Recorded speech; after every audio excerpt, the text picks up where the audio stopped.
National channels, त्याचबरोबर सर्व या लोकल चॅनल्स आणि सर्व मीडियाचे प्रतिनिधी आज आपण या ठिकाणी त्या निमंत्रणाचा मान राखून या ठिकाणी आलात.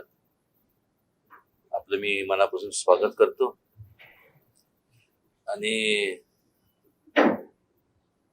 मगाशी अतुल बाबांनी उल्लेख केला, ठिकठिकाणी जवळपास या संपूर्ण खासदारकीच्या जो मतदारसंघ आहे, गेले दीड महिना आम्ही संपूर्ण आमचे संपर्क दौरे चालू आहेत. शिरवळ असेल, त्यानंतर खंडाळा,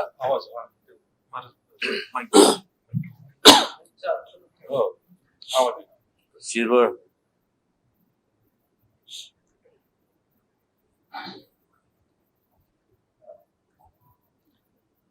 सुरुवात आम्ही शिरवळनं केली. शिरवळ, खंडाळा, वाई, त्यानंतर पाचगणी, महाबळेश्वर, पलीकडचा जो उचाट खोर आहे, कालच त्या संपूर्ण भागात जाऊन आलो. तो भाग झाला. त्याचबरोबर सातारा शहरातला प्रामुख्याने जो शहरी भाग आहे, तो तर नेहमीच तिथं जाणं येणं असतं. कोरेगावातला बहुतांश भाग जो आहे तालुका आमदारकी मतदारसंघात, तो देखील तिथं दौरे झाले. त्याचबरोबर उत्तर कराडमधले सुद्धा तीच परिस्थिती. तर आम्ही अनेक ठिकाणी बैठका घेतल्या, काय संवाद मेळावे घेतले. आणि आज या ठिकाणी आज कराड शहरासाठी हा दिवस आम्ही दिलेला आहे. वेळ अत्यंत थोडा आहे, कारण की आपल्या सगळ्यांना माहिती आहे की अजून 2-3 दिवसानंतर पाटण, दक्षिण कराडचा उर्वरित भाग आणि पाटण, कारण की शेवटची म्हणजे 12 तारखेपासून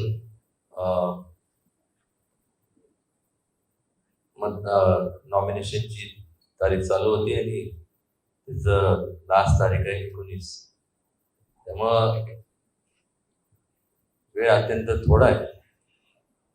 त्या प्रमाणात बराचसा वर्षा अगोदर आम्ही संपूर्ण संपर्क दौरे काढल्यामुळं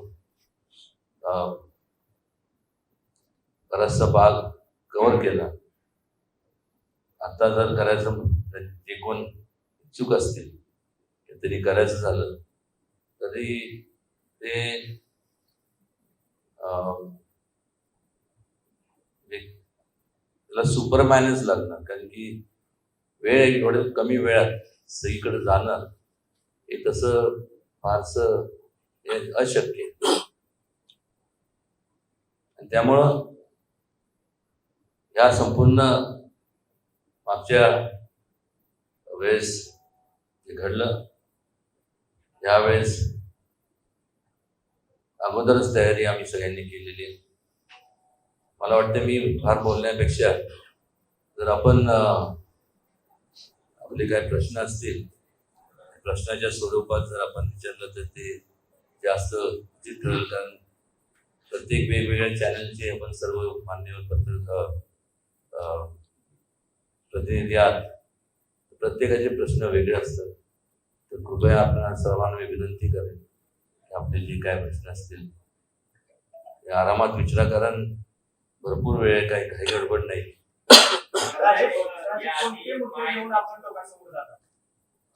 आम्ही नेहमी विकासाचा मुद्दा घेऊनच आम्ही लोकांसमोर गेलोय.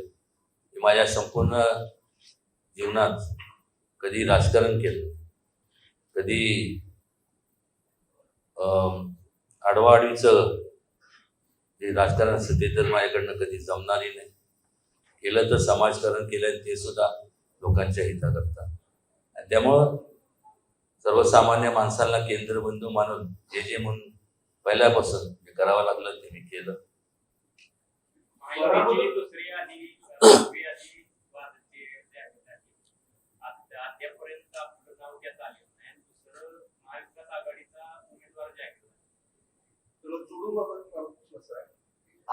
संवाद साधताय पक्षाला ते भाजपचे नेते म्हणून राज्यसभेचे खासदार म्हणून तर लोकसभेचे उमेदवार म्हणून ते एकदा मला स्पष्ट झालं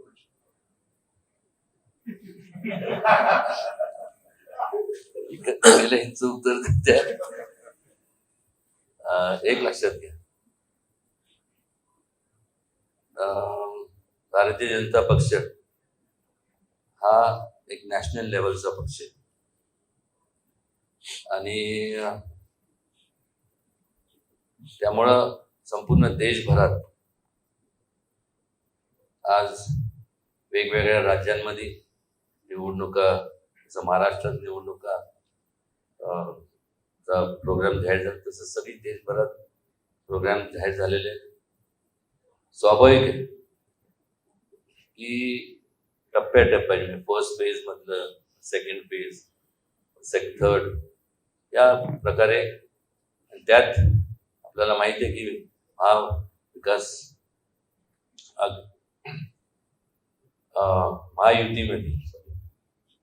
महायुतीच्या संपूर्ण या युतीमध्ये भारतीय जनता पक्ष असेल, अजितदादांचा पक्ष असेल, एकनाथ शिंदे साहेबांचा पक्ष असेल, RP आठवले गट असेल, शेतकरी संघटना, रासप आणि इतर जे काय संपूर्ण पक्ष आहेत या सगळ्यांना विचारात घेऊन त्यांच्याशी विचार विनिमय करूनच उमेदवार जाहीर होतात.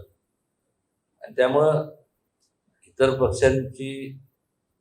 पक्षांची म्हणजे आता त्यांनी जो प्रश्न विचारला की कोणाची उमेदवारी जाहीर झाली मला माहिती नाही, पण स्वाभाविक आहे, लोकशाही कोणी पण उभं राहू शकतं, कोणाची झाली असतं, पण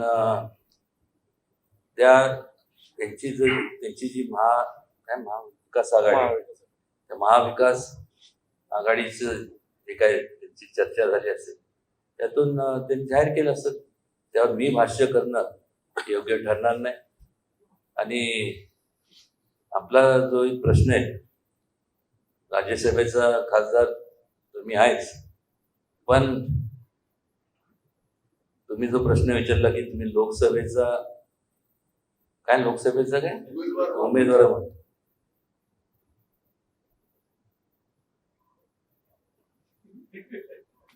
निश्चितपणे मग लोकसभेचा उमेदवार म्हणूनच या ठिकाणी आपल्याशी बोलतोय. आणि भारतीय जनता पक्ष निश्चितपणे निर्णय घेईल, यादी जाहीर करेल.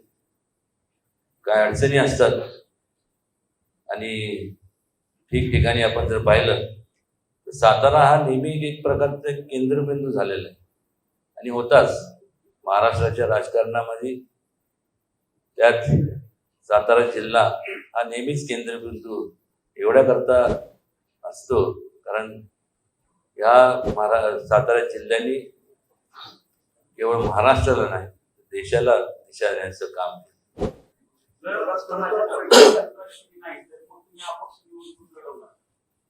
भाजपने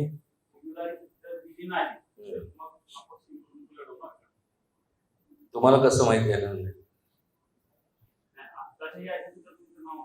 तुम्ही काळजी करू नका, मी मागास सांगितलं ना, लग्न जेव्हा छोटं असतं ना याद्या करताना सोपं असतं, 4 कपाट त्यानंतर काय भांडी बिंडी, मोठं लग्न आहे त्या हिशोबाने होईल. कोल्हापूरच्या छत्रपतींना जाऊन उमेदवारी दिली, पण आपल्याकडे अजूनही उमेदवारी दिली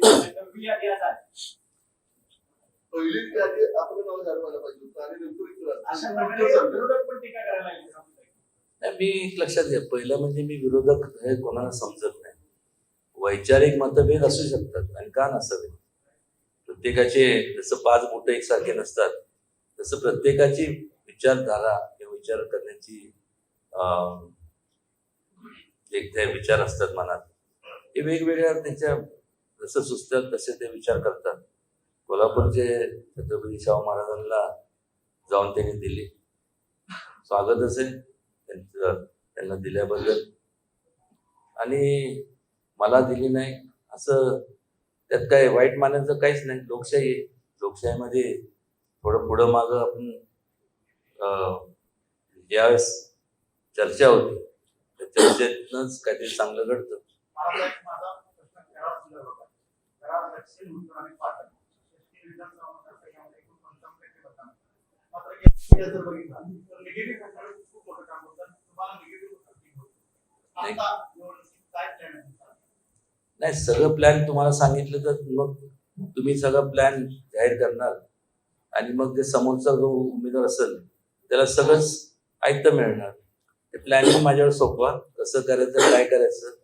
ज्यावेळेस निवडणुकीचा निकाल लागेल त्यानंतर आपण तुम्हाला मी विस्तृतपणे सगळं प्लॅन सांगतो. बरं, आज कराडच्या लोकांची जनतेशी आपला संपर्क नेहमी कमी राहिला असा एक सूर आहे. त्या संदर्भामध्ये आपण असं बोलू शकतो. एक लक्षात घ्या, या ठिकाणी माझे मित्र राजेंद्र यादव आहेत, विक्रम पावसकर आहेत, अतुल बाबा आहेत आणि त्यांच्याबरोबर म्हणजे आनंदराव नाना सुद्धा असतात. या सगळ्यांची वेळोवेळी जे काय त्यांच्या नगरपालिकेला लागणारी जी म्हणजे कराड नगरपालिकेला लागणारी जी मदत आहे त्यात नेहमीच त्यांना बोलून घेऊन त्यांच्याशी विचार विनिमय करून जे तुम्हाला काय म्हणजे जसे घंटागाड्या चालू झाल्या ही संकल्पना सर्वात अगोदर साताऱ्यात मी आणली आणि या संकल्पनेतनंच मी त्यांना सुचवलं की आपण हे करूया. त्यामुळं असं म्हणणं चुकीचं आहे कारण किंबहुना तुमचा हा जो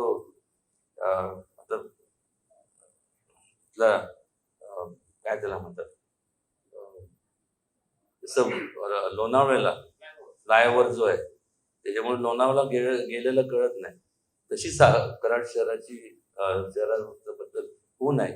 कारण की जर वरच्यावर जर समजा जसा पूल गेला तर ह्या संपूर्ण कराड तसं पाहायला गेलं तर तिथं व्यापार हा मोठ्या प्रमाणावर होते आणि संपूर्ण त्याच्यामुळं संपूर्ण व्यापारी वर्ग असेल किंवा संपूर्ण नागरिकांवरती फार मोठं संकट कोसळत.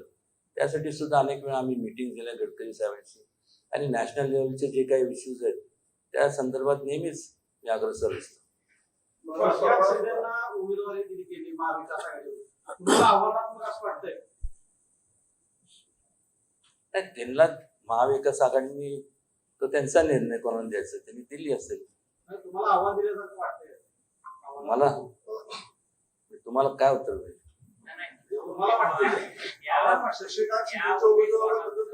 एक लक्षात, कधी ओव्हर कॉन्फिडन्स मध्ये कोणी जाऊ नये. त्यामुळं त्यांनी त्यांची तयारी करावी. आमची तर तयारी झालीच आहे.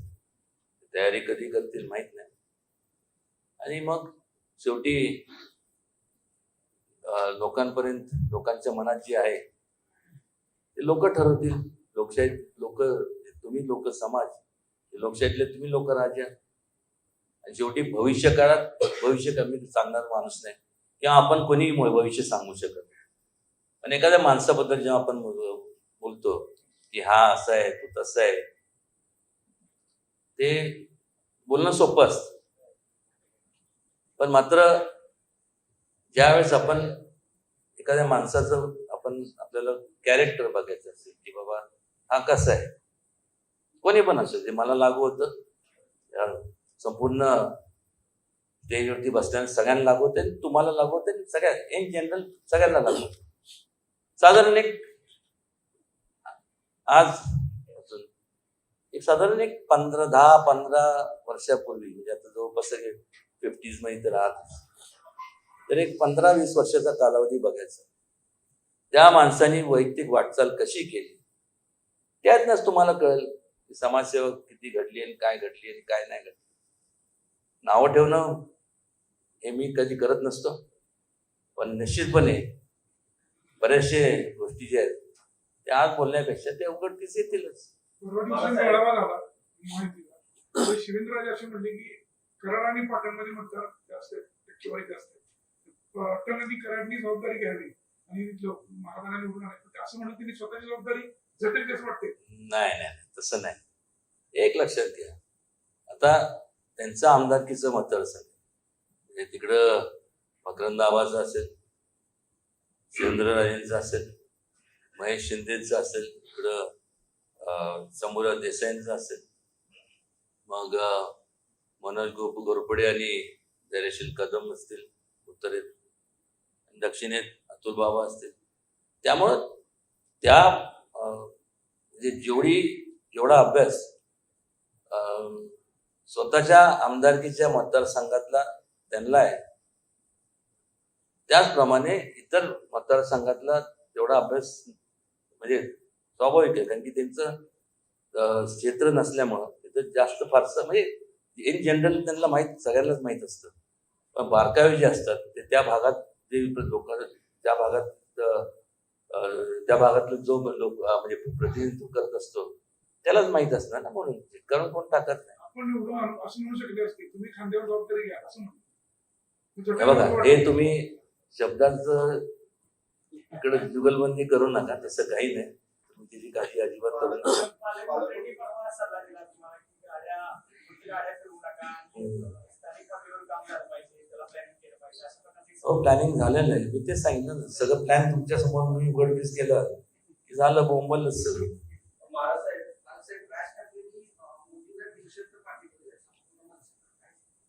चांगलं आहे ना, त्यांना विश्वास आहे की चांगल्या प्रकारचं कार्य मोदीजींनी केलेलं आहे किंवा त्यांच्या संपर्क असलेल्या सगळ्या सहकार्यांनी, मग केंद्रात असेल किंवा वेगवेगळ्या राज्यात असेल. आपल्या महाराष्ट्राचं जर बघ पाहिलं आपण तर मला सांगा, वास्तविकरित्या ह्या अगोदर हा काँग्रेसचा बालेकिल्ला ना, बरोबर, पश्चिम महाराष्ट्र. पण खरं तर बाकीचं जास्त लांबटला होत नाही. पण मला सांगा की ह्या संपूर्ण ह्याच्यात सगळ्यात महत्वाकांक्षी जी योजना होती ती काँग्रेसच्या काळात का राबवली गेली नाही? कृष्णा खोरे विकास महामंडळाची योजना का राबवली गेली नाही त्यावेळेस? शेवटी सगळ्या गोष्टी ह्या पाण्यावरती आधारित असतात. खास करून हा संपूर्ण जास्त करून बहुतांश लोक इथं शेतकरी वर्गात.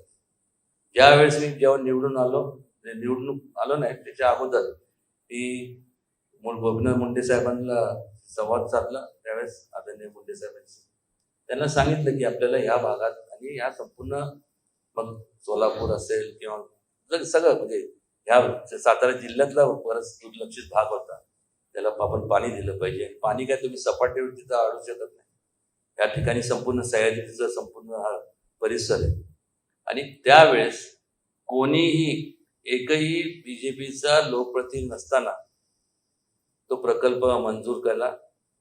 त्या प्रकल्पाचं मला त्यांनी म्हणजे मी काय त्यांना असं म्हणलं ना की मला उपाध्यक्ष व्हायचं होतं म्हणून नाही, पण एक प्रकारचं त्याच्या माध्यमातून आपण लोकांसाठी झटू शकतो, काहीतरी काम करू शकतो या हेतूने आज संपूर्ण प्रकल्प झालेले पाहायला मिळतात. त्यातूनच जर पाहिलं की आज विश्वास जसं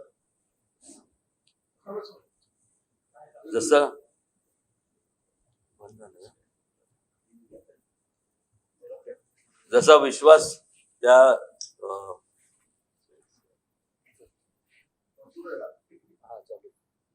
जसं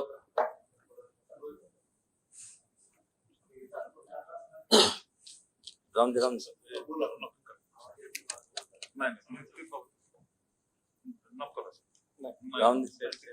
असे. त्यामुळं जसं विश्वास निर्माण झाला पश्चिम महाराष्ट्रात त्या संपूर्ण वेगवेगळ्या जिल्ह्यांमध्ये, आज ठिकठिकाणी ह्या जिल्ह्यामध्ये आपण संपूर्ण काय पाहतो तर एक परिवर्तन झालेलं पाहायला आपल्याला मिळतं. नाही ते एक काळ होता की इथं काँग्रेसशिवाय दुसरं कोणाला काय त्याला म्हणतात दुसरा विचारच करत नव्हतं. आणि एवढा उत्माद त्यावेळेस झाला होता मला न वाटायचं, कारण की मी नुकतंच माझं कॉलेज संपलं होतं आणि मी आलो म्हणजे जेव्हा सातारला आलो त्यावेळेस मला म्हणजे काँग्रेस पक्ष असे म्हणायचे की दगडाला शेंदूर जरी फासला तरी लोक निवडून देतील. म्हणजे तुम्ही या लोकांच्या जीवावरती ज्यांनी तुम्हाला अनेक वर्ष तुम्हाला आशीर्वाद दिले, तुम्हाला सहकार्य केलं, त्यांचे प्रश्न सोडवण्याच्या ऐवजी तुम्ही म्हणजे सगळ्यांना गृहीतच धरलं का तुमची इच्छाशक्ती नव्हती. त्यामुळं माझे मित्र माननीय राज ठाकरे साहेबांनी जो बिनशर्त पाठिंबा दिला हे असंच काहीतरी कारण असणार, नाही तर कशाला दिलं असतं. राष्ट्रवादीचे पदाधिकारी परवाच्या मेळाव्याला दांडी करते. आज कोणत्या एका गटाचं कोणी दिसत नाही. नेमकं काय? कुठं परवा जो मेळावा झाला हा त्यामुळे राष्ट्रवादी नाही नाही नाही नाही दांडी मारली काहीतरी दांडी बिंडी काय नाही, सगळ्यांच्या दांड्या व्यवस्थित आहे, तुम्ही काळजी करू नका. आता दुसऱ्याची दांडी कशी उडवायची ते आम्ही बघतो. त्यावेळेस नेमकं मकरंद आबा हे मुंबईला गेले होते, त्यांचे बाकीचे कार्यकर्ते आले होते, शंभूराजांनी सांगितलं, आणि त्यांचा पण आपण मेळावा आता ते म्हणले ह्या तुम्हाला वाटतं 1-2 दिवसात ते पण आता त्यांचा मेळावा घेतात आहे. आणि पुन्हा एकदा त्याची काळजी आपण करू नका. आणि माझ्या बद्दल जेवढं आपण बारकाईने म्हणजे काळजी करता खरोखर मी आपला मनापासून नाव आहे. चोरे आणि तारळीचं पाणी 100 मीटर उचलून मिळत नाही गेले आणि पडतो, त्यामुळे 6 गाव मतदानावर बहिष्कार टाकला. नाही एक लक्षात घ्या, तेच सांगतोय ना तुम्ही. आता तुम्ही पोपटासारखं बोलताय ते मिळत नाही, ते उचलून नाही, तर मग हेच तुम्ही गेले 40-45 वर्ष का कोणी काँग्रेसला विचारलं नाही? हे धरणं झाल्यास तारळी धरण झालं नसतं, हा प्रश्न विचारला असता का? सगळ्यांना पाणी पोच होणार आहे, त्यांच्यापर्यंत लिफ्ट इरिगेशनच्या स्कीम्स असतील, काही योजना असतील, ते निश्चितपणे होणार आहे. त्याची काळजी करू नका. केंद्रातनं त्याची तरतूद मोठ्या प्रमाणावर झालेली आहे, त्यामुळे होणार, स्टेज वाईज होणार. इकडचं पहिलं सगळं एका टायमाला थोडी सगळं प्रोजेक्ट चालू करायचं, जसं जसं त्यांचं नियोजन असेल त्या नियोजनाप्रमाणे होणार. काही दिवसापूर्वी तुमच्याकडे मुंबईमध्ये महामार्ग रस्ता केला, त्यानंतर कराडसारख्या ब्रिजची मागणी होती, त्यानंतर तुम्ही अधिकाऱ्यांशी चर्चा केली, ते काम आता बंद आहे. काय अहो एक लक्षात घ्या, जेव्हा आपण काम बंद आहे म्हणजे त्याचं एक पहिलं तर म्हणजे त्याची अलाइनमेंट जर बदलायची असेल त्याचं परत रिअलाइनमेंट करायला त्याला थोडा वेळ लागतो ना. त्याचं रिस्ट्रक्चरिंग कसं कुठून करायचं, त्या जेवढा वेळ 1 महिना 1.5 महिना झाला की त्यानंतर परत ते काम चालू होणारच आहे. असं आहे, तुम्ही 2009 ला पहिली लोकसभा निवडणूक त्यावेळेला तुम्ही जे मुद्दे हातात घेतले, जिल्ह्याचं पाणी असेल, वीज असेल, त्या मुद्द्याच्यावर तुम्ही सातारा जिल्ह्याच्या प्रश्नावर निवडणूक लढवली. यावेळेच्या निवडणुकीला सामोरं जाताना असे काही प्रश्न तुम्ही प्रॉपर हातात केला पाहिजे, काय मानणार? एक लक्षात घ्या, राजकारण करत असताना 2 प्रकारचं आपण राजकारण, एक सकारात्मक असतं आणि एक नकारात्मक. म्हणजे दुसऱ्यावर टीका करायची, तो तसाच आहे, म्हणजे मग आपल्याला मतं मिळतील. मी तसं करत नाही, मी नेहमी सकारात्मक राजकारण करतो. सकारात्मक म्हणजे इश्यू बेस्ड पॉलिटिक्स. कोणी काय केलं नाही केलं त्याच्यावरती मला काय करायचं, त्यांनी नाही केलं त्यांनी केलं तर केलं, चांगलं. मी काय करणार आहे, मी तुम्हाला ज्यावेळेस संपूर्ण प्रचार जाहीर सभा होतील त्यावेळेस तुम्हाला आमच्या जाहीरनाम्याच्या माध्यमातून तुमच्यापर्यंत पोच करायचं, संपूर्ण तुमच्यापर्यंत पोच केला जाईल. जरंडेश्वर कारखाना खाजगीकरण होऊन देणार नाही यासाठी खूप मोठा आवाज जरंडेश्वर खाजगी झाला, त्याच्यानंतर पुढे त्याच्यावर काय आपण नाही एक लक्षात घ्या, मुळात सहकारी तत्वावरती स्थापन झालेले जे काही कारखाने, ते कारखाने हे सर्वसामान्य लोकांचं जे शेतकरी वर्ग आहे त्याचं हित समोर ठेवूनच या सहकारी चळवळीची स्थापना झाली. वसंतदादा पाटलांच्या काळात असतील, त्यावेळेस अनेक जे मोठमोठे त्यावेळेसचे दिग्गज असतील, त्या लोकांच्या माध्यमातून ही चळवळ उभी राहिली. आणि तिथलं जे प्रत्येक कारखाने जर पाहिले आपण, काय बरेचसे सहकारी साखर कारखाने म्हणजे त्या काळात मला तर खरं मी प्रामाणिकपणे आपल्याला सांगतो, म्हणजे काँग्रेसचा काळ होता, त्या काळात समजा एक खिरापत वाटल्यासारखं त्यावेळेस लायसन्स दिले जात होते असे. हे समजा आता मी आणि विक्रम आम्ही दोघं एका काँग्रेस पक्षाच्या आणि विरोधात समजा एखादा कोण दुसरा असेल तर मग काय करायचं? विक्रम पावसकर इच्छुक आहे, मी पण इच्छुक आहे, मग वाद कसा मिटवायचा, मग समजूत काढली जायची. बरं ठीक आहे विक्रम पावसकर तुम्हाला आमदारकी दिली, तुम्हाला शांत करण्याकरता लायसन दिलं जायचं. वास्तविक जेव्हा आपण लायसन द्यायचो त्यावेळेस कुठल्याही म्हणजे तो म्हणजे तिथं ऊसाची उपलब्धता आपण लक्षात घेऊनच लायसन्स दिले गेले पाहिजे. अनेक कारखाने, साखर कारखाने आपण बघितले, तुम्ही जा तपशीला त्याच्यावरती तुम्ही हे करा. इनफॅक्ट का करू नये, तो विषय तुम्ही हाती घेतला पाहिजे. कारण की अनेक कारखाने हे निर्माण झाले, म्हणजे कन्स्ट्रक्शन पूर्ण झालं, एकही क्रशिंग सीझन झाला नाही, काही ऊसच नाही. मग तेच परत हे झालं, मग ते स्क्रॅप मध्ये विकले गेले. आणि त्यामुळं जरंडेश्वरच्या बाबतीत सुद्धा तिथं कारखाना जो होता त्याच्यात फार मोठ्या प्रमाणावरती तिथं जे विस्कळीतपणा म्हणण्यापेक्षा तिथं मिसमॅनेजमेंट झाल्यामुळं तो कारखाना जो सहकारी तत्वावरती होता त्याचं प्रायव्हेटायझेशन करण्यात आलं.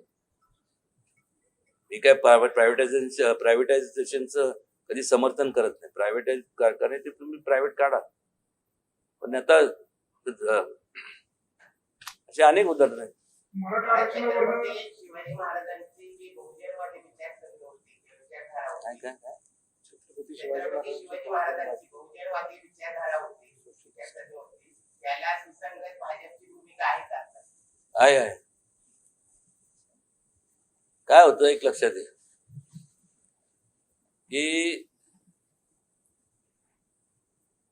म्हणजे आपल्या धर्माबद्दल आदर असणं याचा असा अर्थ नाही की दुसऱ्या धर्माच्या आपण अनादर करत असतो.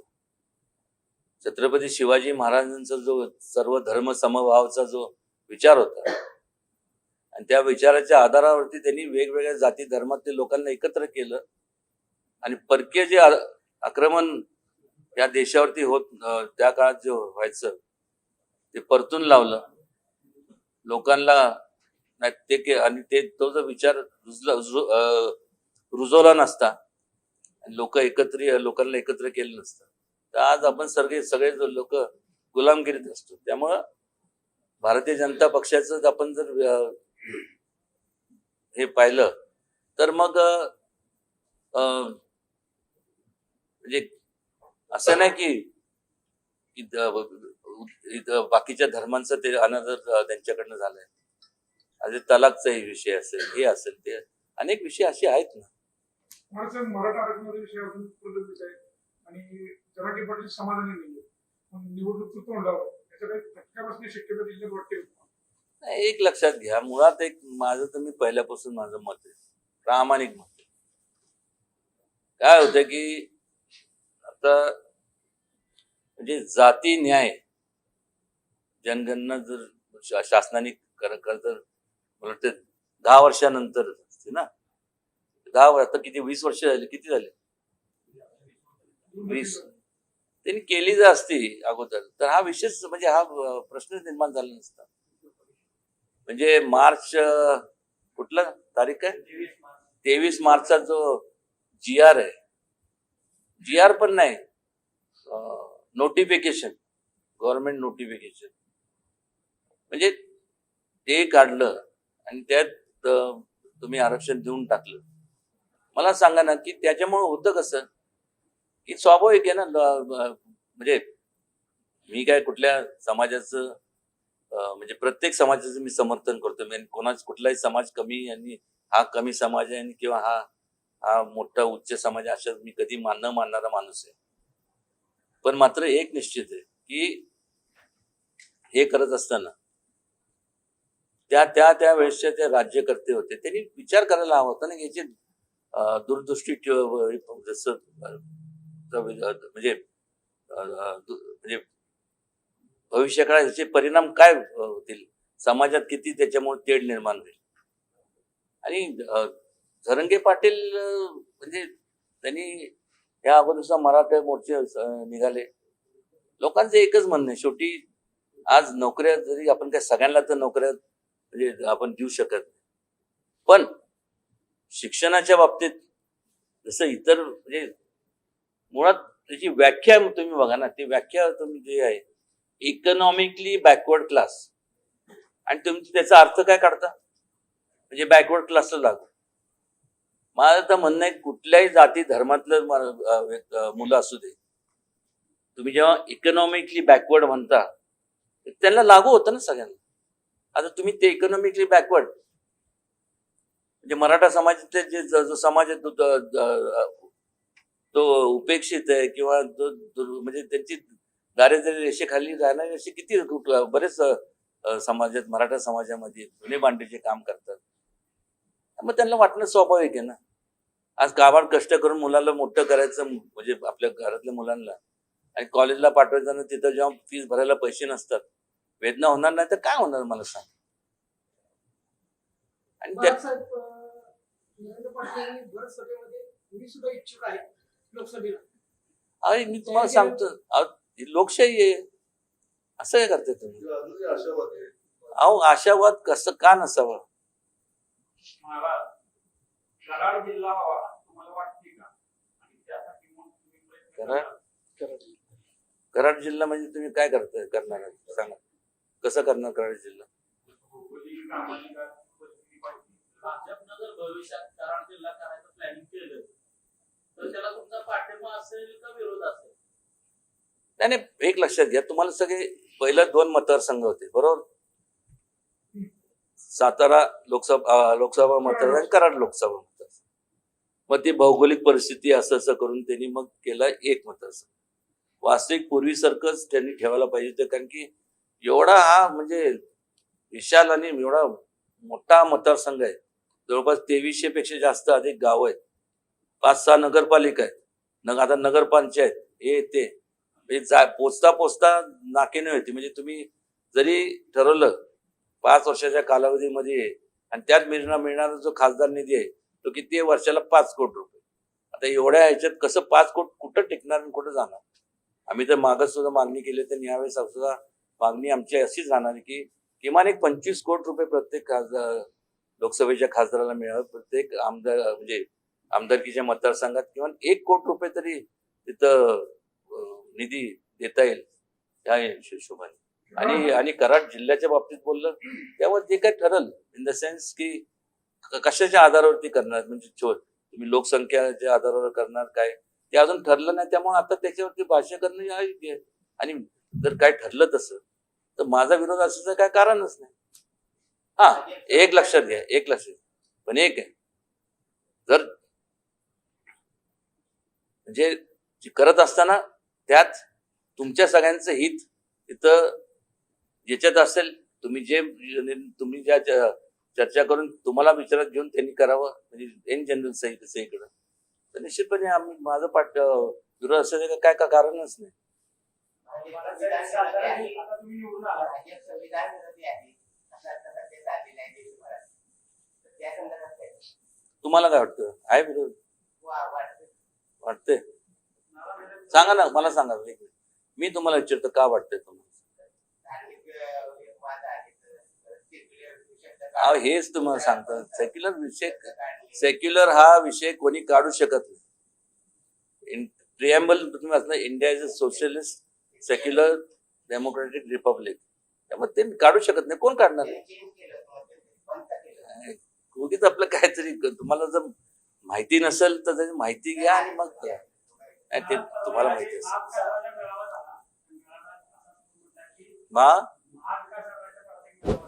कुठं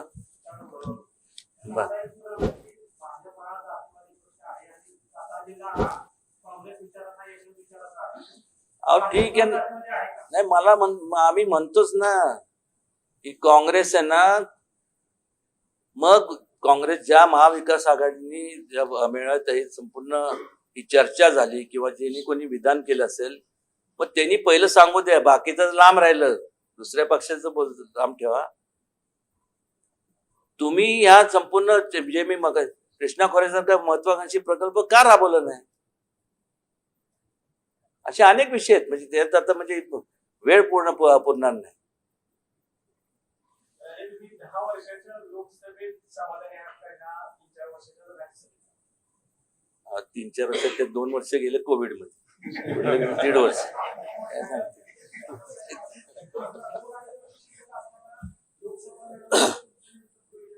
माझं एकच म्हणणं आहे की लोकसभेत निवडून गेल्यानंतर आपल्या संपूर्ण सातारा जिल्ह्यातलं पत्रकार म्हणजे मीडियामधनं एक तिथं खासदारकीला माणूस गेला पाहिजे. तुम्ही जबाब द्या तसं.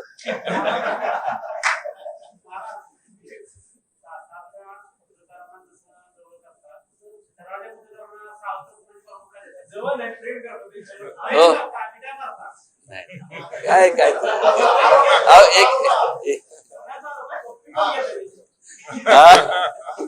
अहो, एक लक्षात घ्या, तर मी कधी दुजाभाव करत नाही. आता मी तुम्हाला खरं सांगतो, आता काय झालंय की आता कसं जसं या अगोदरचे खासदार त्यांचं वास्तव्य कुठं होतं, कराडमध्ये. मी राहतो सातारला. पण आता या ठिकाणी सुद्धा संपूर्ण जास्त हे देणार आणि तुम्हाला कुठल्याही पहिलं तुमच्या मनातनं हा काढून विचार बाजूला करा की कुठल्या प्रकारचं मी भेदभाव करत नाही. तुम्हाला जसं त्यांच्यावरती म्हणजे ते तुम्ही आपण सगळे एकाच जिल्ह्यातले आहोत.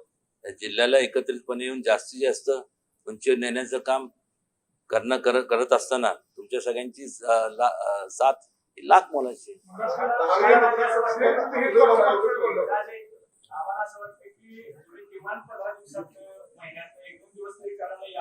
नाही इथंच आता येणार आहे. नाही येत नक्की.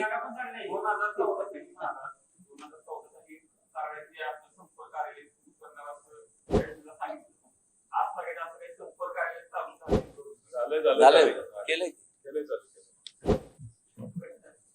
नाही तुम्हाला दिसेल का तर. गरजा हिंदुस्तान चॅनलला सबस्क्राईब करा आणि ताज्या घडामोडी जाणून घेण्यासाठी बेल आयकॉनवर प्रेस करा.